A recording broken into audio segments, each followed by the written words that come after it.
This is the Hidden Killers podcast with Tony Brueski. Featuring former FBI Special Agent and Chief of the Counterintelligence Behavioral Analysis Program, Dreeke. The Black Swan murder trial is what it's being dubbed. It's a trial of Ashley Benefield for the shooting of Doug Benefield at the time. Her estranged husband, or not so estranged as we're learning now. It's a very complicated case. A couple met. And 13 days later, they're married. 6 days later, they're taking an international trip. I mean, my God. I mean, I've gone on a date earlier this week. Lovely date. But I can't imagine oh, hey, let's go to Europe this weekend. And then maybe next weekend, let's get married. Maybe down the road, but not yet. But it takes a little impulse right there. If to think that this is a normal life. But nonetheless, they get married, they get pregnant, and things go sour very quick, and a custody battle ensues before the child is even born, and shortly after the child is born, Doug ends up dead. We'll talk about the details of that in just a second. Dreeke, retired FBI Special Agent, Chief of the Counterintelligence Behavioral Analysis Program. It's a lot of pieces in this one to fully understand it.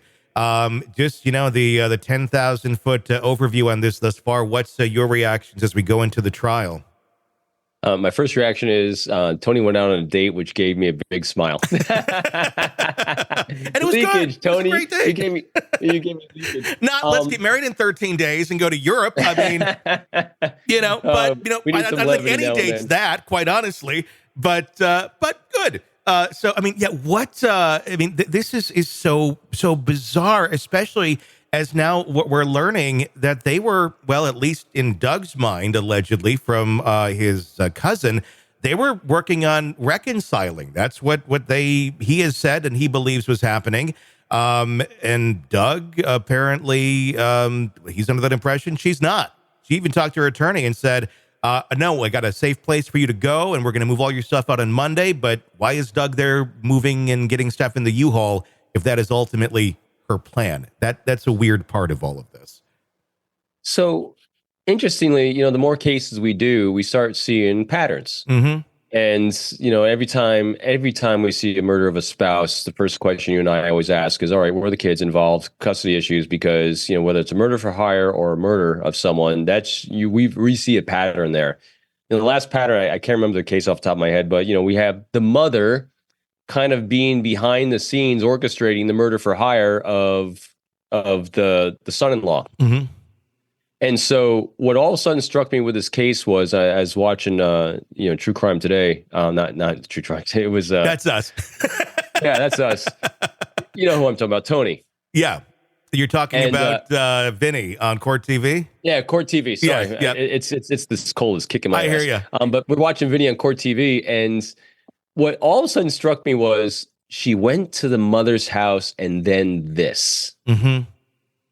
I'm really curious to find out more about this mother, because when you are dealing with chaos, there's usually someone pulling the strings behind chaos. Mm-hmm. Mm-hmm. I'm really curious about the mother's involvement with this entire thing, because she, as an individual, her reps seem to be light in mm-hmm. life. They seem to be a little off, a little chaotic. He seemed to be, again, from our outer 50,000-foot look, mm-hmm. Especially when you listen to his daughter speaking and you listen to his life arc and how his first wife died. I mean, he's got a kind of a compassionate story, and then he falls in love rapidly with this very young woman, and that seems to have this mother that I've become very curious about. It's an interesting mix. I mean, I again, my own conjecture here. I know nothing personally about these people, and we know very little about Ashley because she's never spoken to anyone. Never didn't even make the damn 911 call, and has never said a word to police. But typically, if you're an empathic person, you're a compassionate person, you sometimes can be drawn to, or people are drawn to you that are more on the narcissistic scale, and you become their source. And the rapidness of this relationship kind of strikes me as that. That's just kind of my conjecture of understanding it a little bit. And then, you're a pleaser. You're wanting to make things go good, and you want to be there for the kid. He was driving 8 to 12 hours every weekend to go be there for her, even while they're going through this issue of the custody battle, and they're separated, but he's trying to come down and help her when she has morning sickness. He still didn't just withdraw and say, fine, whatever. He wanted to be there. He wanted to be dad. He wanted to help out. And then they get into a counselor, a mediation process, and announce their intent to reconcile and withdraw the divorce petition. The judge says, we're going to do a psych eval before I grant this. The judge didn't just say, well, you're telling me this, so of course, let's sign off. Even the judge saw, this is a little weird.